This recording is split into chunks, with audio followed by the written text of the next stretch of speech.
If you're using ibuprofen or naproxen for joint pain, you may be sabotaging your own healing. These common non-steroidal anti-inflammatory drugs can block the very cells you're counting on for tissue repair, especially if you're planning on a regenerative procedure like Platelet-Rich Plasma or Bone Marrow Aspirate Concentrate. In this video, I'll break down why stopping NSAIDs before and after treatment isn't optional.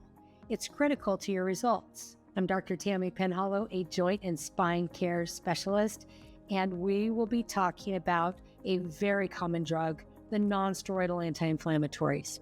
Imagine hiring a construction crew to rebuild your injured joint, then tying their hands behind their backs.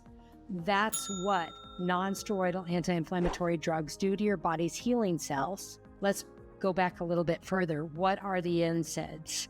Imagine ibuprofen, naproxen, Meloxicam, celecoxib, Voltaren, all of these things, brand names, Advil, Aleve, Mobic, Celebrex. What they do in an acute injury is they rush these anti-inflammatory parts of the drug to the area to reduce inflammation. And you think, cool, I just sprained my ankle. I've got a big fluffy ankle. Don't I want to reduce inflammation in the area? And actually, we are finding out that it may be better just to hold off.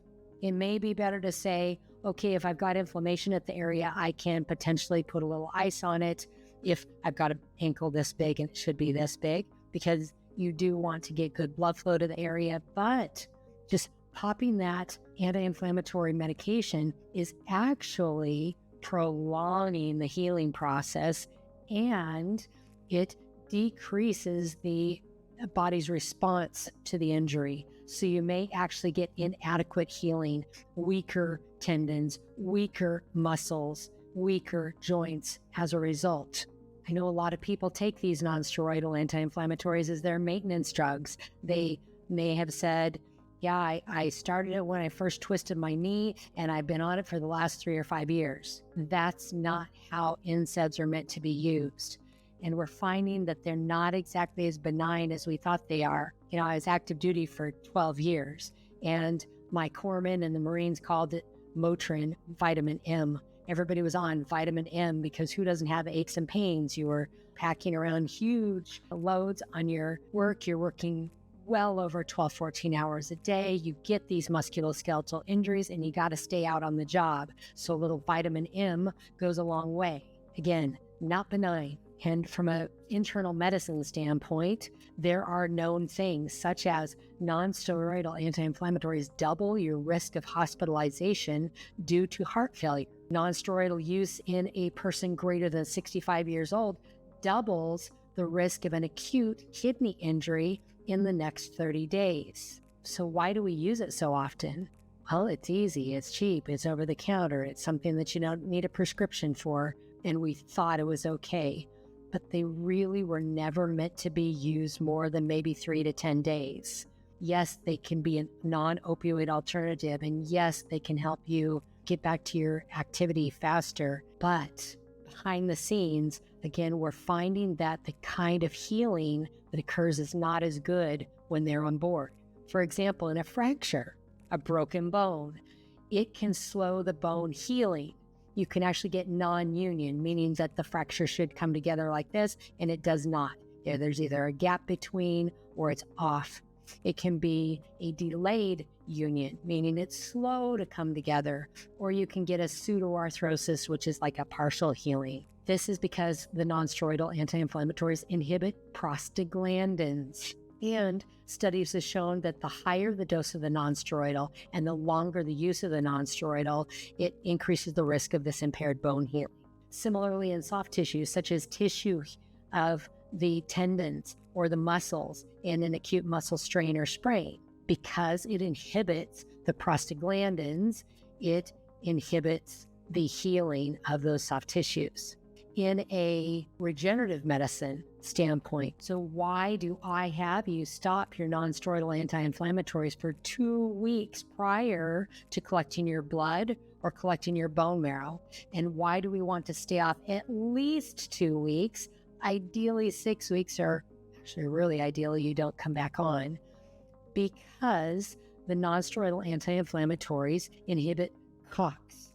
It's a cyclooxygenase, it's an enzyme, and COX then results in the involvement of the thromboxane A2. So thromboxane A2 is crucial for activating the platelet, meaning saying, here platelet, release those growth factors, release those anti-inflammatory cytokine mediators, release all these good healing packages. So if we don't have the activation of the platelets, we don't get the results. It's almost like you're getting your blood drawn or your bone marrow aspirated, and you're not able to utilize all those things because the platelets are effectively poisoned by the nonsteroidal anti-inflammatory drug. So this drug that we've used for forever, vitamin M, all these things for something that's not opioid, is not a benign drug.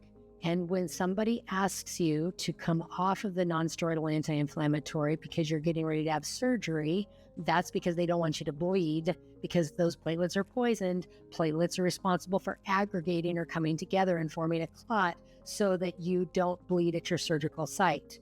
Let's take it back to the regenerative side. If somebody asks you to come off of your nonsteroidal anti-inflammatories, don't just say, what are they talking about? It's not a big deal. You're paying for this procedure. You're paying for the ability to jumpstart your body's healing. And the body needs inflammation as part of the process. When we use platelet-rich plasma, we use bone marrow. If you've got any questions about NSAIDs and why it's so important to stop them before, remain off of them after a regenerative medicine procedure, please reach out and ask me. Or just down below, type in the question. If you like what you've heard, please like, subscribe, and share. Dr. Tammy Penhollow, Precision Regenerative Medicine. Be safe out there. If you have knee pain and would like to learn more, I have a worksheet called 5 Things to Do Now to Reduce Your Knee Pain Within a Week. Go to www.kneeboostnow.com to download it for free.